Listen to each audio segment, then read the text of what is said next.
Very good. Cool. Recording is running. Cool. So Paul, are you okay that we're recording this interview today? Yes. Very good. And are you okay that this session is being shared on the podcast, on the blog, as well as inspirational snippets of it through social media, primarily LinkedIn? Sure. Cool.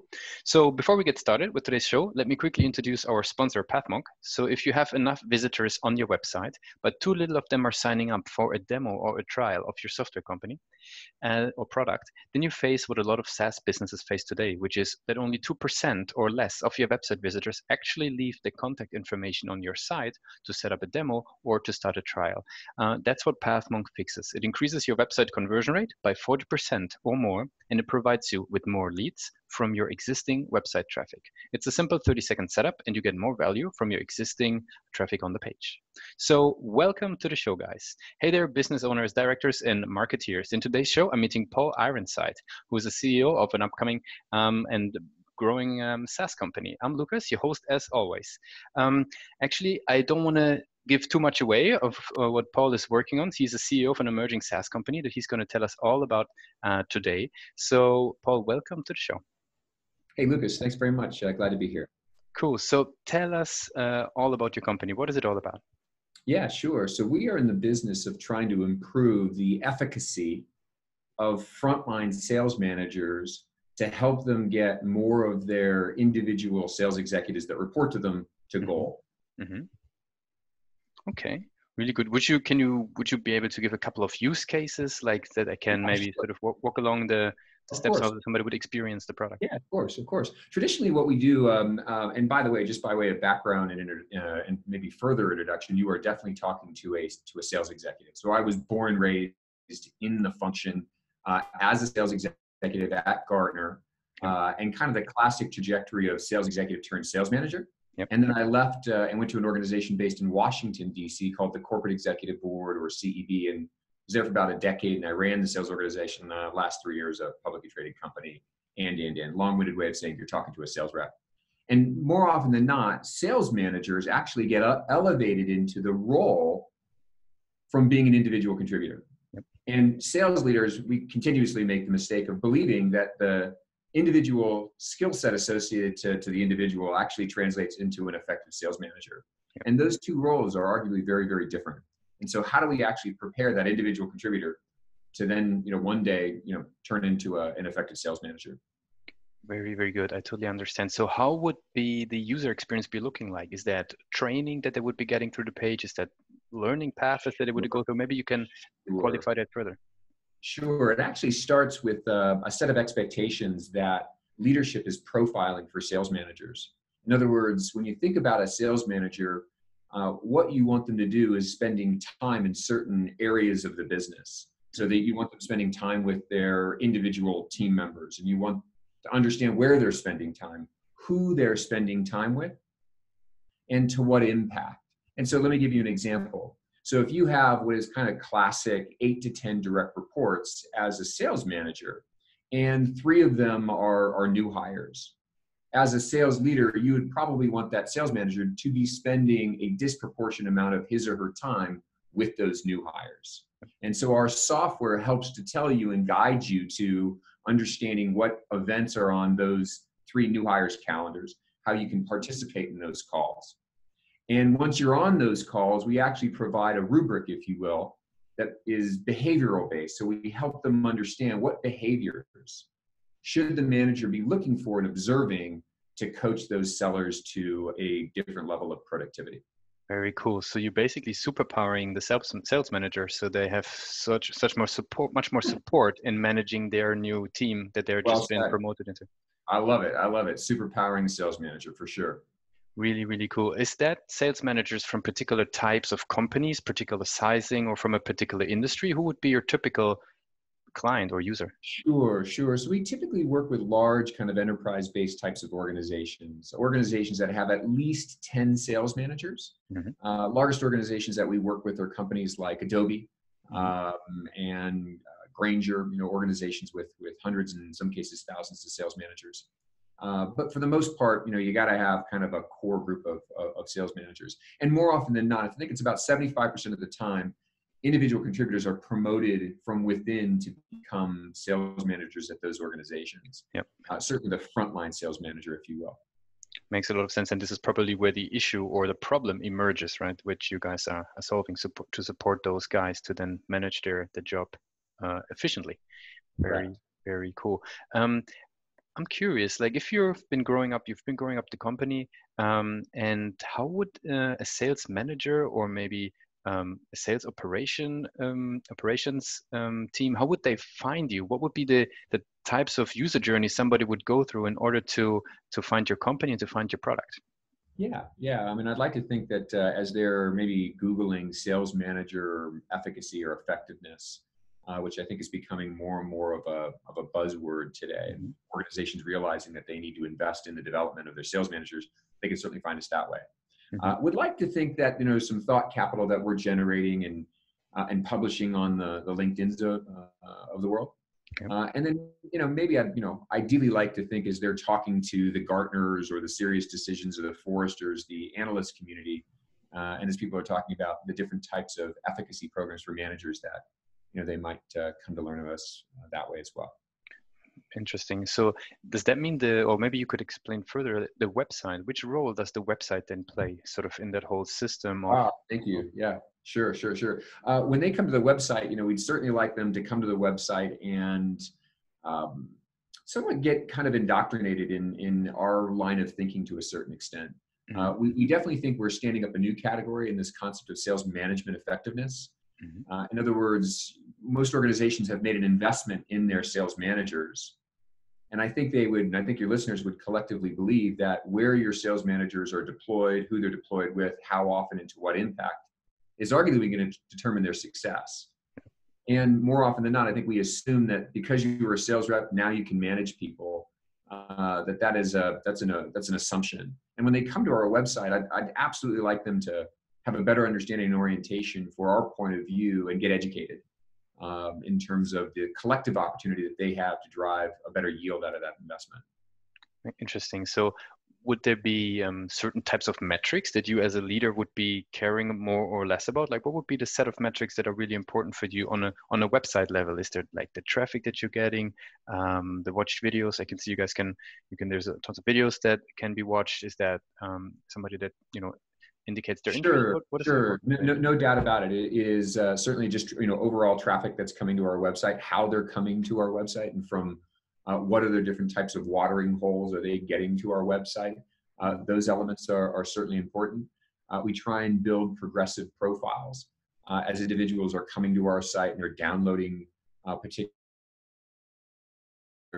thought capital, white papers, things of that nature, watching videos. That they continually feel like they can give us information to the point where they say, I'd like to talk to a sales executive and or a consultant.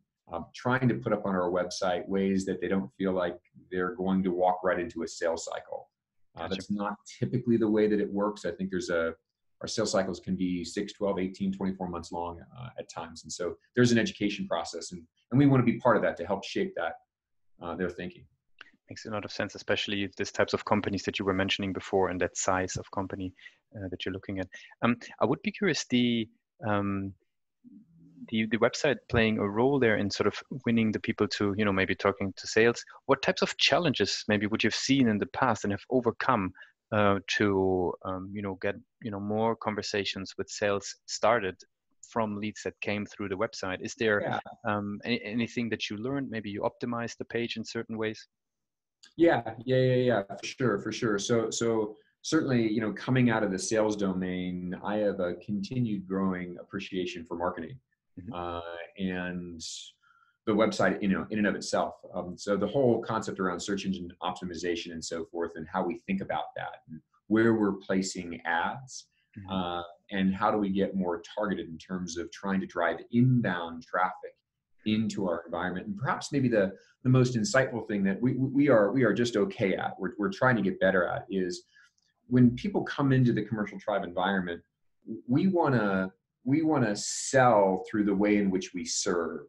So we want people to be able to come in, access value within the site itself, It's kind of the bought not sold concept, if you will, Lucas. Yep, yep. And we're just okay at it. I think we have this kind of orientation of let's get them in and take them through a funnel and a process, as opposed to, how do we help them, piece by piece, bring in different types of tools that's supported through the CommercialTribe platform. Very cool. And is there any specific learnings that you made over the last couple of maybe months or even years that you've been working on the page to be able to generate more interest or to communicate that feeling that you were just describing before, that idea of you learning in the page? Is there something you learned on how to convey that better? Yes. I tend to over rotate a little bit and try and put too much information up on the page, as opposed to try and, collapse that into single concepts and ideas that navigates particular personas. We actually sell into a handful of different personas and serve a number of different personas. And again, something that we need to take in consideration as somebody coming from a sales ops domain, that's a different persona than a chief sales officer coming into our site. Yep. Or somebody from the enablement buying center. So trying to figure out how to tailor those experiences differently is certainly some of the things that we continue to try and work on to sharpen the Very cool. Anything you could share that you learned on that way, that tailoring process? Because we've seen that in a lot of interviews with SaaS founders, that there is, a couple of buying personas, as you were just mentioning. Anything that you already learned on the way on how to optimize? It's probably more in the terms of process than it is in an actual tactic on the website.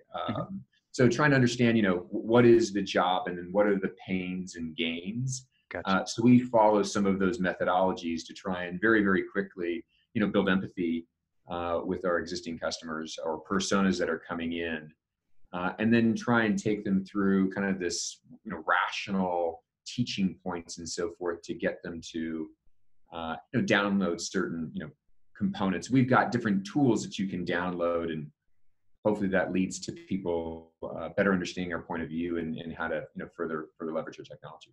Very cool. Nice. So I would love to switch gears a little bit. We've been talking about your website now a little bit. So I would be curious now about you as a founder, especially in the early days, maybe especially because it's a product, it seems to me, where you need to be conveying the message really clearly so people immediately understand what the full value can actually provide. How did you guys get your first 10 customers? Can you think back to the days? Yeah. So one of the, I think, strengths or weaknesses sometimes, and certainly our strengths are our ability to sell.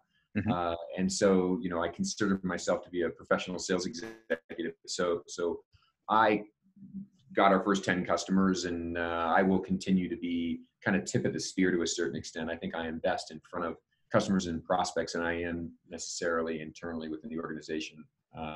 Building products and things of that nature. I've got much better people around me doing just that. Very good. Our first 10 customers, and I would certainly suggest this for all founders, and that's just making sure that you understand the requirements that you're hearing and what you're going to subsequently have to deliver. Anything in specific that you were learning there? Were you basically picking up the phone? Were you reaching out into your network? Were you cold emailing? Sure. No doubt about it. I'm 49 years old, so I've gotten to the point where you can start to call on people, and the early adopters tend to be in the technology segment and so forth. And so there are a handful of companies that I owe a tremendous amount of gratitude and debt to as a result of them being some of the early adopters of our technology. So that's part one. The other part is kind of classic blocking and tackling. So who do you think is your ideal customer profile? How do you build that list? And then begin to very deliberately and systematically launch campaigns to penetrate and start sales cycles. Very cool. And you as a founder, where do you learn? Where do you expand your own knowledge these days? You just mentioned there's a whole new set of tasks and skills that are required. You mentioned the technical side, that to be sort of in the weeds there. You mentioned the sales side, obviously, where you have your strengths. Where do you educate yourself to be a better founder today than you were yesterday? Yeah, probably there's no better place than kind of in your current chair and just getting knocked around a little bit. But about 3 years ago, I was invited to participate. Our office is based here in Denver, Boulder, Colorado, in a local tech CEO forum. which has just been wonderful. You know, it's 8 to 10 CEOs that are arguably wrestling with similar types of issues. Some companies are bigger, some companies are a little bit smaller, and just listening to their issues and being in a safe forum to articulate, you know, the challenges that I'm going through has just, you know, it's been terrific. Very cool, like a tight network there. Very, very interesting.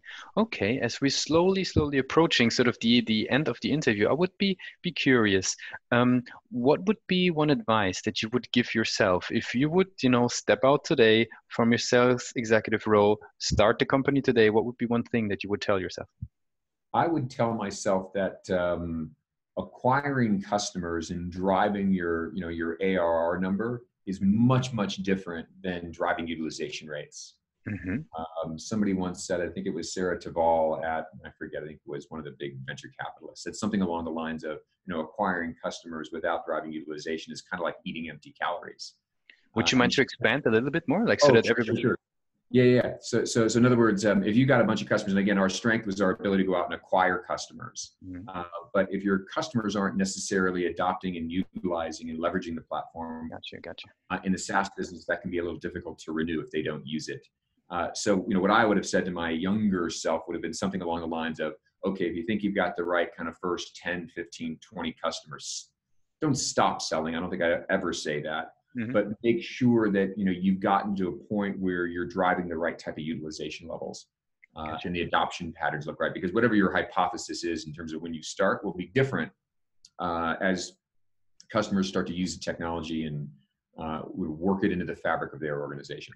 And what did you find to be good elements to play with in order to increase utilization? Some educational pieces or shaping the product? So, you know, when you start, you know, you think you've got this whole vision as to what the product is going to look like. And then, you know, I'm not a technologist per se. I think I've become a novice technologist, if you will. Or maybe, I don't know how you want to characterize it.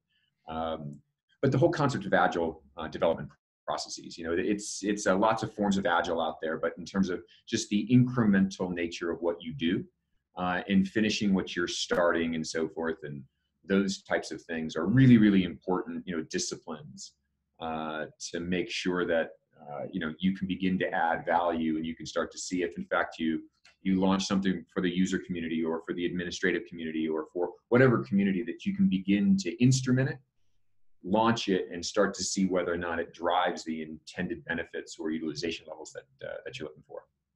Very cool. Very interesting, Paul. So thanks for being part of the show today. You shared us a lot about a product. You shared about a unique way, a unique product. Now, how do you explain a unique product on the website? And then lots of learnings from you as a founder, growing up the company. So Paul, thanks a lot for taking the time today and being part of the show. Of course, Lucas, thank you.